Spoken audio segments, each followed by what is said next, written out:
इसका हम आपको एक थ्योरी से देते हैं, थ्योरी के अनुसार आपको इसको एक क्लियर होगा। और इस थ्योरी को आपको कब मिलेगा, चैप्टर नंबर 5 में आपको बताएंगे, ठीक है। तो हम इसको क्या लिखेंगे, तो यहाँ हमारा हो जाएगा, क्या बोला है, 2 अंकों की कितनी संख्या है जो 3 से विभाज्य है। तो 3 से विभाज्य है 2 अंकों की कितनी संख्या, तो 2 अंक कितना होगा सर जी, देखो 12 होगा, 12 से स्टार्ट होगा, 3 से विभाजित 3 चौका 12, उसके बाद में कितना होगा 15, उसके बाद dot dot dot dot dot कितना हो जाएगा 99।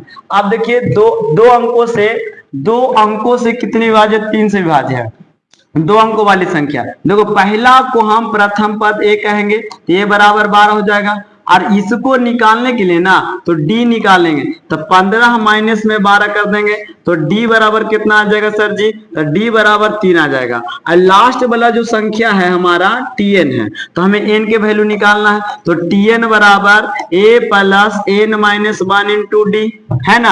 आप देखिए टीएन के वैल्यू कितना आ गया सर जी, तो 99, और ए का वैल्यू सर जी 12, और प्लस में एन का वैल्यू पता नहीं, डी का वैल्यू 3, समझ में आया बात। अब देखिए प्लस इधर आके माइनस, तो 99 माइनस में 12 इजकल टू एन माइनस में 1 इजकल गुना में 3, अब इसमें घटा देंगे तो बहुआ 87 बचेगा, और गुना में इधर आके भागा हो जाएगा एन माइनस 1। अब देखिए सर जी 29 87, तो 29 और माइनस इधर आके 1 प्लस, तो एन बराबर कितना हो जाएगा 30, तो ऑप्शन नंबर कौन हो जाएगा सी। यहाँ तक कोई दिक्कत है, नहीं दिक्कत है, देख लीजिए, स्क्रीनशॉट ले लीजिए। तो आप क्वेश्चन नंबर क्या पर चलेंगे, चौथा पर। तो क्वेश्चन नंबर हम चौथा करा, 500 के कितने अभाज्य गुणनखंड निकाल सकते हैं। तो 500 के कितने अभाज्य गुणनखंड निकाल सकते हैं, तो 4 गो अभाज्य गुणनखंड निकाल सकते हैं। कैसे सर, तो देखिए अब हम इसको 500 के अभाज्य गुणनखंड करते हैं, कितना से सर जी, तो 5 से,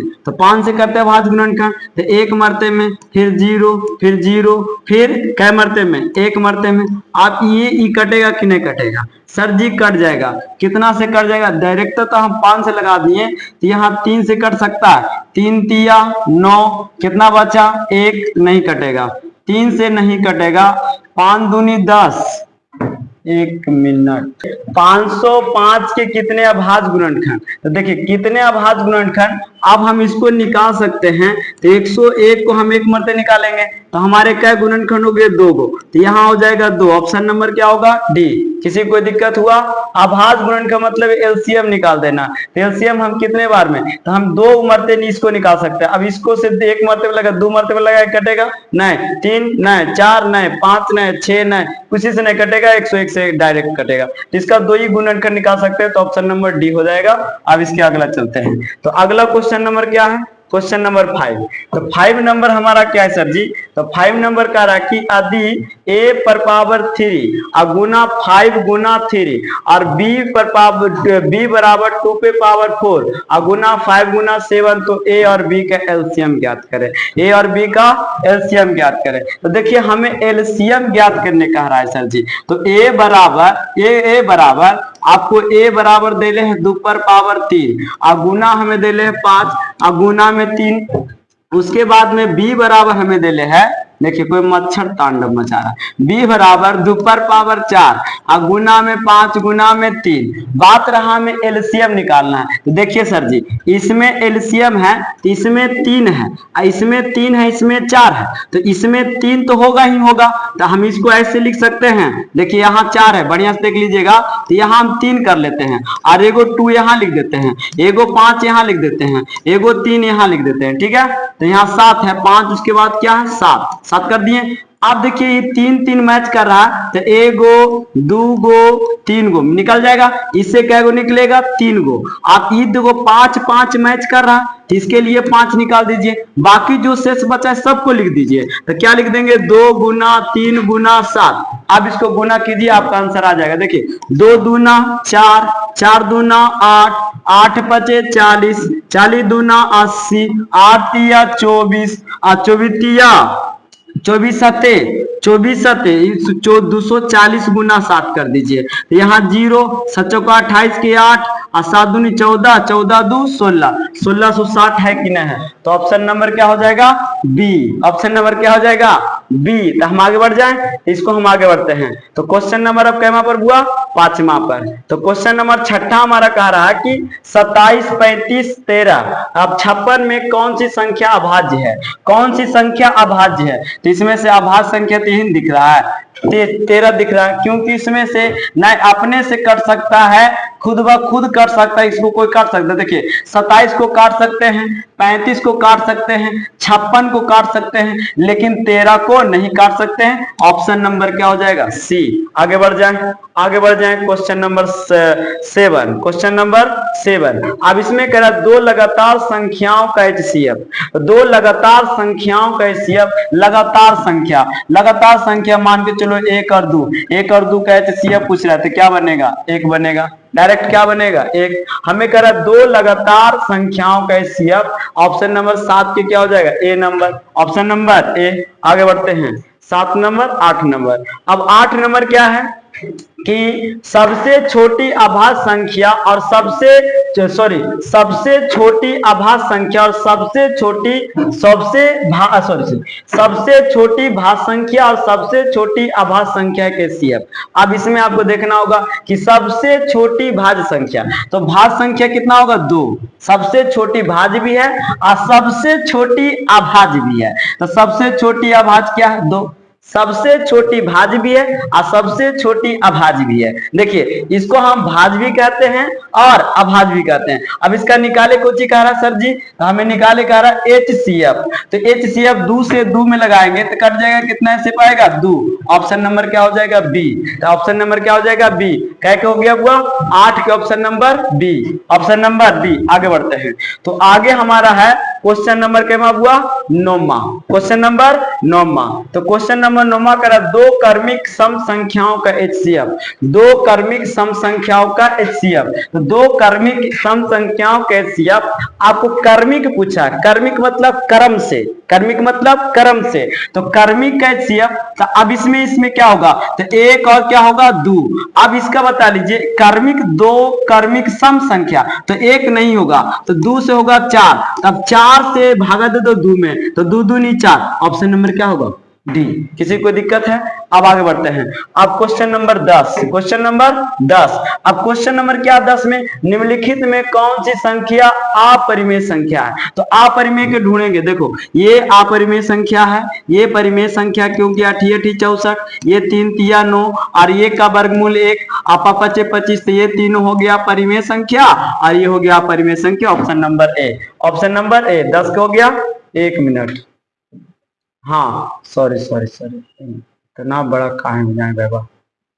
हाँ अब क्वेश्चन नंबर क्या हुआ, 10। अब 10 में तो हो गया, अब 11, 11 क्या है, तो 11 आपको है हुआ, 11 है, 1 मिनट और छोटा कर दो, हाँ दो, चल हाँ हो गया। अब देखो ये नाटक, देखिए कह रहा है 2, 10 और 20 का एलसीएम और एचसीएफ का अनुपात, 2 10 20 का एलसीएम और एचसीएफ ज्ञात करें। देखिए सर जी, तो हमें पहले नंबर 2 को निकालना, 10 को निकालना है और 20 को। सबसे पहले इसका एलसीएम निकाल दीजिए, तो 2 से निकाल देंगे, 2 1 कम 2, और इसका निकाल देंगे 5 दूनी 10 और 10 दूनी 20। अब इससे 5 से निकाल देंगे, 1 1 कम 1, 5 1 कम 5, 5 दूनी 10, तो एलसीएम हमारा निकल गया। तो हमारा एलसीएम निकला सर जी, एलसीएम निकला कितना, 5 दूनी 10 और 10 दूनी 20, एलसीएम 20 निकल गया। एचसीएफ कितना निकल जाएगा, तो 2 निकल जाएगा। देखिए सब सम संख्या दूसरा निकल जाएगा, 10 दूनी 20, 10 अनुपात 1, 10 अनुपात 1, ऑप्शन नंबर क्या हो जाएगा, सी। ऑप्शन नंबर क्या हो जाएगा, सी। 11 का ऑप्शन नंबर क्या हो जाएगा, सी। किसी को कोई दिक्कत है, आगे बढ़ जाते हैं। अब आगे 11 नंबर हो गया 12।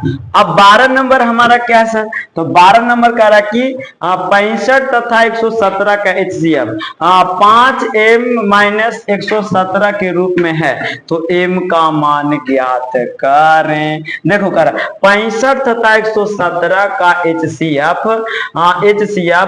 5m - 117 5m माइनस 117 के रूप में है तो m का मान ज्ञात करें, m का मान ज्ञात करें। तो इसके पहले आप क्या कीजिएगा, इसके पहले आप क्या कीजिएगा, इसको गुना कीजिए, क्या कीजिए, गुना। तो हम क्या करेंगे सर जी, तो 65 117 का HCF इतना है, तो हमें यहाँ सबसे पहले आपको क्या करना होगा, ये दोनों का HCF निकालना होगा। तो हम यहाँ 65 से क्या निकाल देंगे, 117 में HCF, तो एक मरते में लिख देंगे 65। अब 65 लिख देंगे तो कितना बचेगा सर जी, 2, और इसमें बचेगा 5। अब फिर से 65 में भागा दे देंगे एक मरते में, क्या उतरेगा 52, यहाँ उतरेगा 3, यहाँ कितना उतरेगा सर जी, यहाँ उतरेगा 1। अब यहाँ लिख देंगे तो 52, 13 चौका 52, यहाँ कट जाएगा, कट गया ना। अब इसका कितना से कटा, 13 से। अब इसका 65 तथा 117 का HCF 65 माइनस 17 m के रूप में है, तो m के मान निकालें। तो यहाँ क्या लिखेंगे सर जी, तो यहाँ लिखेंगे हम, तो यहाँ लिखेंगे कि 65m माइनस 117 बराबर 13। किसी कोई दिक्कत है, नहीं सर जी। अब माइनस उधर जाके प्लस में, तो 65m बराबर 117 प्लस में 13। अब बता लीजिए 65m बराबर 130 होगा ना, गुना में तो भागा में, तो m बराबर 130 बटा 65। अब कै मरते में कटेगा, 2 मरते में, तो m के मान कितना आ जाएगा, 2। ऑप्शन नंबर क्या हो जाएगा, बी नंबर। किसी को कोई दिक्कत है, क्वेश्चन नंबर अगला, क्वेश्चन नंबर अगला। अब क्वेश्चन नंबर अगला क्या है सर जी, तो क्वेश्चन नंबर अगला है 144 के अभाज्य गुणनखंड क्या होगा, 144 के अभाज्य गुणनखंड क्या होगा। तो 144 के अभाज्य गुणनखंड में 2 का घात क्या होगा, तो 2 का घात ऐसे तो 5 होगा, लेकिन कर देते हैं आपको 144, ठीक है। तो 2 से कै दूनी 44, 7 दूनी 7, 72 दूनी, फिर 2 से 36 दूनी, फिर 2 से 18 दूनी, फिर 2 से 9 दूनी, फिर 3 से 3 तिया, 3 के तो कोई मतलब है ना, 2 के 1 2 3 4, तो क्या ऑप्शन नंबर बी। हमें 2 का घात पूछा है, 1 2 3 4, तो ऑप्शन नंबर क्या हो जाएगा, बी। किसी को दिक्कत है, आगे बढ़ जाते हैं। तो क्वेश्चन नंबर 14, क्वेश्चन नंबर 14, तो क्वेश्चन नंबर हम 14 पर चलते हैं। निम्नलिखित में कौन सा संख्या परिमेय संख्या है, तो देखिए परिमेय संख्या का बात कर रहे हैं, तो परिमेय संख्या सी है। कैसे सर, ये बाहर निकलवे नहीं करेगा, 32 बाहर निकलवे नहीं करेगा, ये भी बाहर निकलवे नहीं करेगा, तो 52 बटा रूट अंडर 44 है ना जी, तो यहाँ 52 बटा बराबर है 44 से कौन संख्या, परिमेय संख्या। कौन संख्या, परिमेय संख्या। बढ़ जाते हैं। अब क्वेश्चन नंबर कितना सर जी, 15। क्वेश्चन नंबर कितना, 15। तो क्वेश्चन नंबर 15 क्या है, चल रहा है ना, क्या है, तो क्वेश्चन नंबर 15 हमारा है, क्वेश्चन नंबर निम्नलिखित में संख्याओं में से अभाज्य संख्या का चयन करें। अभाज्य संख्या, तो अभाज्य संख्या सिंपल सी बात है सर, 39 33 39 हो जाएगा, 11 3 33 कटेगा, लेकिन 29 कभी कटेगा, अभाज्य संख्या। तो ऑप्शन नंबर क्या हो जाएगा, डी। किसी को कोई दिक्कत है, नहीं दिक्कत है। ऑप्शन 15 हुआ 15। कर ए और बी का अभाज्य संख्या होते एलसीएम, तो ए गुना बी, ए गुना बी, तो ऑप्शन नंबर सी, ए इंटू बी। किसी को कोई दिक्कत हुआ, नहीं सर। आगे बढ़ते हैं 16 नंबर, 17 नंबर। अब कह रहा कि 45 45 60 का HCF, देखो 45 60 का HCF, देखो इसका दोनों का पेयर लगा लो, ये 15 आएगा। देखो कि ना HCF पूछ रहा है, तो हम 45 से भागा देंगे कितना में, 60 में, तो 45 दूना 90, एक मरते में 45 लगेगा, 5 एक 5 2 2 से कट जाएगा, एक मरते में 5 लगाएंगे, उसके बाद में कै मरते में 2, एक मरते में 25, कितना बचेगा 0, कितना बचेगा 2, आज 5 आ जाएगा शायद। यहाँ देखिए यहाँ कितना उतरेगा 25, अब कितना उतरेगा 1 5 20 उतरेगा 5, कहाँ आपको कितना आ गया सर जी, ये आप कितना आ गया 5 का 20, कितना आ गया, ऑप्शन नंबर डी। तो 45 और 60 का HCF कितना होगा, 5। 45 और 60 का HCF कितना होगा, 5, ऑप्शन नंबर सी। किसी को दिक्कत हुआ, आगे बढ़ जाते हैं। देखिए तो एक, अब 18 नंबर, क्या नंबर 18 नंबर, क्या नंबर, ये वाला तो बता देना बुआ, ये वाला आपको बता दिए, 17 नंबर हो गया। अब आपको क्या नंबर, 18 नंबर। तो 18 नंबर क्या है, तो 18 नंबर का एक अशून्य अपरिमेय और परिमेय संख्या गुणनफल क्या होगा। एक अशून्य परिमेय संख्या